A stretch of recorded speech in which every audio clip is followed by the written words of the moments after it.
Hola gente, mi nombre es Daniel Anaya, estamos en Ciencia Aplicada. El día de hoy nos encontramos en la Aduana Vieja, sí, del Instituto Vélez Pliego, sí, de la UAP. ¿Y por qué estamos aquí? Bueno, las ciencias sociales son sumamente importantes para nuestra sociedad, ya que visualizan problemas económicos, políticos, históricos y al fin de cuentas, pues sociales. Por eso, estar entre investigadores que no solamente analizan dichos problemas, sino que dan soluciones ante ello, pues es necesario conocerlos. Por eso les invito a que se queden con nosotros aquí en Ciencia Aplicada. Entrevistaremos a algunas y algunos científicos sociales y también tendremos nuestras acostumbradas cápsulas. Quédense con nosotros. ¡Ea! Con 316 votos a favor, 129 en contra y 23 abstenciones, la Cámara de Diputados aprobó en marzo del año pasado un documento que propone despenalizar la posesión de hasta 28 gramos de cannabis para el consumo personal, así como expedir permisos para autocultivo. Yo soy Belén Carvente y te invito a que me acompañes hoy a dialogar sobre qué hay detrás de la política prohibicionista y qué nos dice la ciencia acerca de los problemas de salud mental que podría provocar su consumo ocasional. Esto es Puebla Científica.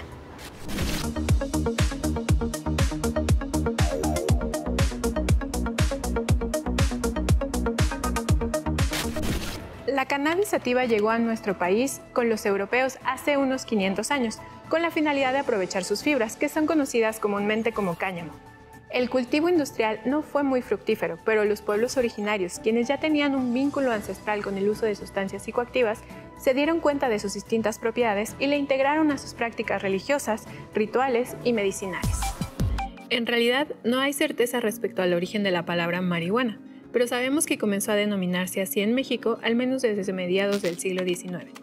A partir del uso del término desde los pueblos originarios, los científicos de aquella época pensaron que se trataba de una planta nativa y muchas investigaciones científicas de entonces se centraban en investigar si el cáñamo y la marihuana eran o no la misma planta. La élite científica del Porfiriato se interesaba por sus usos medicinales, pero el consumo recreativo de la marihuana se asoció fuertemente a las cárceles, los soldados y otros grupos populares. Aunque la ciencia intenta ser objetiva y alejarse de los prejuicios de las personas que la hacen, el contexto político y social puede conducir a investigaciones sesgadas. Por ejemplo, Genaro Pérez en 1886 entrevistó a varios soldados consumidores de la hierba que se encontraban en el Hospital de San Hipólito y el Hospital Militar. Uno de los objetivos de su investigación era averiguar si el marihuanismo podía impulsar la ejecución de un delito y si el marihuano, término que la sociedad usaba de manera despectiva, debía ser considerado irresponsable por las acciones que cometía. Pérez determinó que el consumo de la planta podía inducir una enfermedad que él mismo llamó lipemanía por abuso de marihuana. El consumo de diversas drogas en esta época comenzó a restringirse a partir de la creación de los denominados delitos contra la salud en las leyes mexicanas. El debate entre científicos respecto a la cannabis fue acalorado. Eran los prohibicionistas contra aquellos que señalaban que las sentencias por el uso de la planta eran totalmente injustificadas y que se debía investigar más sobre los efectos de esta planta. En 1939 se publica La marihuana, estudio médico y social. Después de un año de investigaciones llevadas a cabo en perros, palomas y otros animales no humanos que inhalaban cannabis. El estudio también incluyó la administración de extractos a reos, enfermos mentales y pacientes del Hospital de Toxicómanos, y fue llevada a cabo por el médico Jorge Segura Millán, quien concluyó que la planta no generaba alucinaciones, visiones o agresividad. Además, él consideraba que las sentencias por portación de cannabis recaían típicamente sobre individuos de clases bajas, lo cual no ayudaba a solucionar la problemática de fondo. Por otro lado, uno de los principales partidarios de la prohibición, el médico Gregorio Oneto Barenque, no solo defendía la ya refutada tesis de que la marihuana era originaria de México, basándose en la difusión tan extensa dentro de las poblaciones indígenas, sino que además argumentó que la marihuana es un enervante de espíritu que enloquece, que degenera la raza y mata, llegando a considerar que los delitos contra la salud deberían ser igualmente penados que el homicidio calificado. Más recientemente, en el 2016, un estudio realizado en Harvard con 20 personas de entre 18 y 25 años, divididos en dos grupos, consumidores y no consumidores, reveló a través de resonancia magnética que el uso recreativo de marihuana podría asociarse a daños en regiones del sistema cerebral de recompensa. La principal duda que surge al considerar los resultados de este estudio proviene del hecho de que la medición se realizó solo una vez, lo cual permite comparar solamente entre los dos grupos, pero deja fuera la posibilidad de demostrar que la marihuana provoca distinciones entre ellos y ni siquiera permite estudiar los cambios cerebrales a lo largo del tiempo. Es posible que las alteraciones en el cerebro sean resultado del consumo de cannabis, pues por definición las sustancias psicoactivas lo modifican. También es verdad que las drogas recreativas como la marihuana estimulan el sistema de recompensa e inducen la liberación de dopamina, conocida como la hormona del placer, pero calificar estas alteraciones como daños puede sonar arbitrario. Aún más, es probable que estas modificaciones desaparezcan cuando se abandone el uso de la planta. Sumado a esto, los científicos no encontraron correlaciones entre sus datos y la aparición de problemas de salud mental. Las investigaciones en animales pueden aportar pruebas adicionales ante la imposibilidad ética de administrar la droga a personas y observar qué cambios se producen en su cerebro. Las ratas que reciben tetrohidrocannabinol, sustancia responsable de los efectos psicoactivos de la cannabis, experimentan dificultades cognitivas permanentes solo si lo hacen durante la pubertad. Sin embargo, las dosis que les son administradas son tan altas que ningún consumidor humano podría alcanzarlas. Además, la adolescencia en los roedores no se parece en nada a la de las personas, y es muy difícil separar los resultados de otros factores como la pobreza y el abandono en la infancia, que dejan una huella en la anatomía del cerebro y se asocian al consumo de sustancias psicoactivas. Actualmente se lleva a cabo el estudio de desarrollo cognitivo y cerebral del adolescente, el más grande a largo plazo acerca del desarrollo cerebral y la salud juvenil en Estados Unidos, que tendrá 10 años de duración y examinará alrededor de 10.000 niñas y niños de entre 9 y 10 años para recabar datos de neuroimágenes, pruebas genéticas, psicológicas y encuestas que podrían ayudar a resolver la pregunta de si el consumo de esta sustancia durante la adolescencia provoca daños permanentes o no en el cerebro. Para Segura Millán fue muy difícil conseguir cannabis, tanto que tuvo que recurrir al tráfico ilícito. Después de las amenazas que él recibió, los estudios científicos sobre la planta de cannabis y otras drogas que se convirtieron en ilícitas casi desaparecieron de la producción científica nacional. Sin embargo, las políticas actuales respecto a las drogas deberían estar sustentadas en estudios científicos y desde una perspectiva de salud y no en un enfoque penal o desde el prejuicio moral. Déjanos saber tu postura en nuestras redes sociales, no olvides seguirnos y quédate por acá, que seguiremos conversando en Ciencia Aplicada.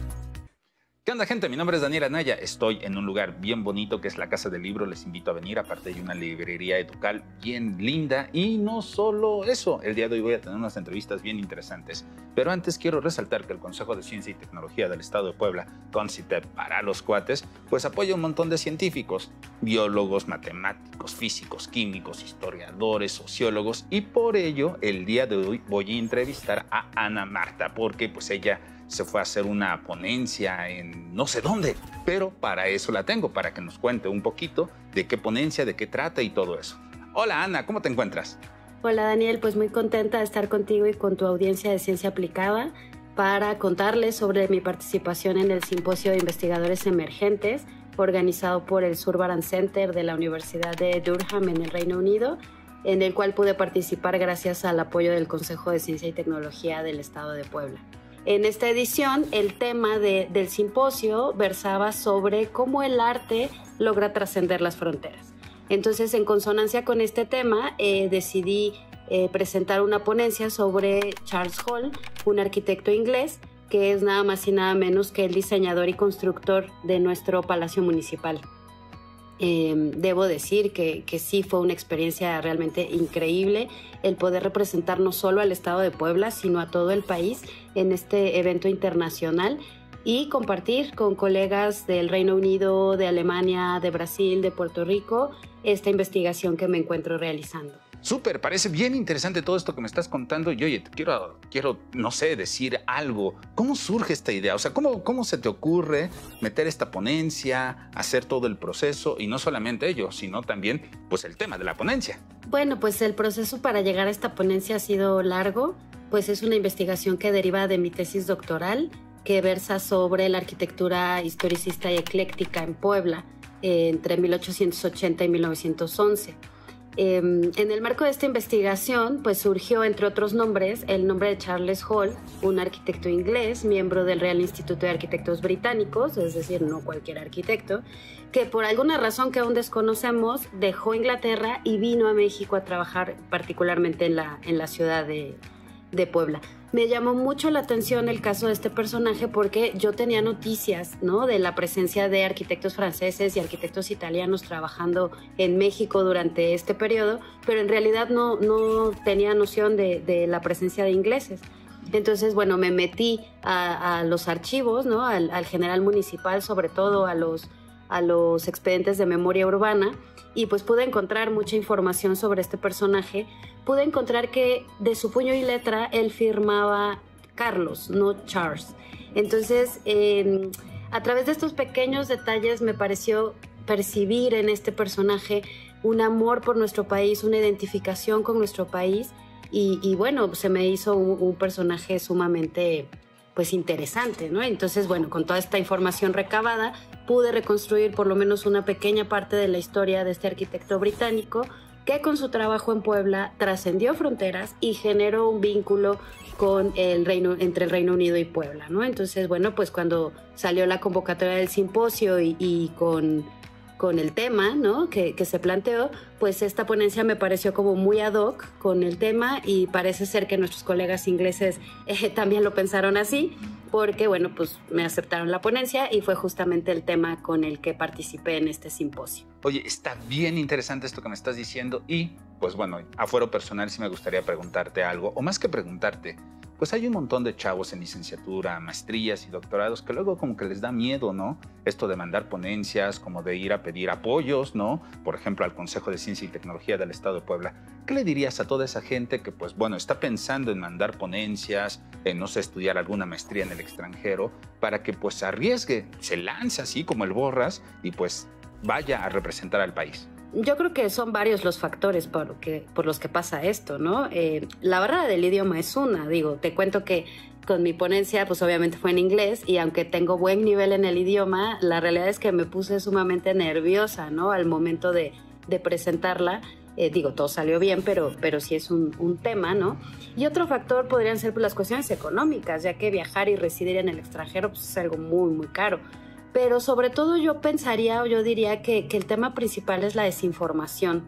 Hay muchas instituciones, digo, el CONCITEP es una de ellas, que ofrecen apoyos. Las mismas universidades, tanto nacionales como extranjeras, tienen programas de movilidad. Los mismos consulados y embajadas ofrecen apoyos para estudios en el extranjero. Entonces creo que lo que nos hace falta es conocer de su existencia. Mi sugerencia para los interesados en internacionalizar su trabajo académico, pues sería que ingresen a todas las páginas de internet que sean relativas, ¿no?, a estos programas y apoyos, envíen ponencias a todos los simposios, a todos los seminarios, a todos los congresos que sean de su interés, y eventualmente van a lograr una participación.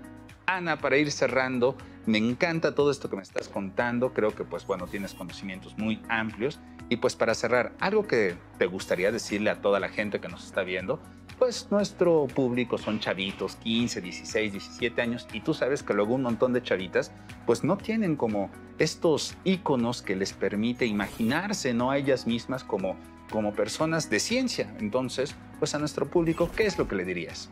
Pues mis sugerencias para los jóvenes que quieren convertirse en personas de ciencia son dos. La primera es que hay que seguir nuestra vocación a toda costa. Mi decisión de estudiar Historia del Arte no fue bien recibida en todos los ámbitos de mi entorno, y había la problemática de que solo la UDLA tenía esa carrera y la situación económica de mi familia pues no me permitía facilitar el ingreso, ¿no? Entonces, pero yo sentía que esa era mi vocación, ese era mi sueño. Entonces pues me moví, toqué puertas y logré conseguir una beca para poder estudiar la licenciatura. Y la segunda es que creo que debemos cambiar el chip en torno a la percepción que tenemos de las personas de ciencia.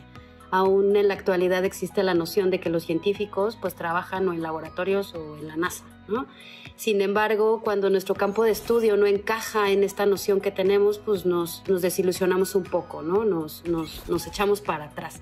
Sin embargo, yo creo que cambiar el chip en este sentido nos hará ver, ¿no?, que hay otros muchos temas en distintas disciplinas científicas como las ciencias humanas o las ciencias sociales que aún están en el tintero, y que si nos decidimos por seguir nuestros sueños y trabajar e investigar estos temas de estos ámbitos, pues estaremos no solamente logrando un crecimiento personal y profesional, sino que también estaremos aportando beneficios para todo nuestro entorno y estaremos ayudando a conformar un mundo mejor para nosotros, pero también para las generaciones venideras. Ana, te agradezco mucho esta entrevista y bueno, las puertas de Ciencia Aplicada y del Consejo de Ciencia y Tecnología pues quedan abiertas para ti y cuando quieras regresar con nosotros a hacer otra entrevista pues te lo voy a agradecer. No, hombre, gracias a ti, Daniel, ha sido un gusto. Nosotros continuamos con nuestra siguiente cápsula. ¡Ea!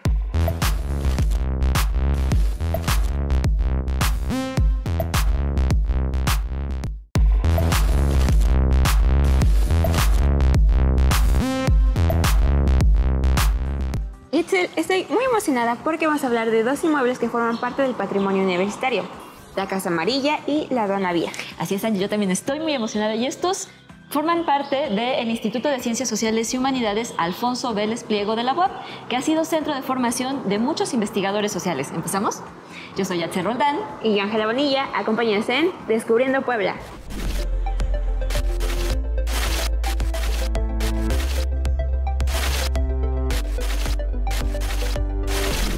El Instituto de Ciencias Sociales y Humanidades Alfonso Vélez Pliego cuenta con 5 inmuebles que son parte de sus diferentes posgrados.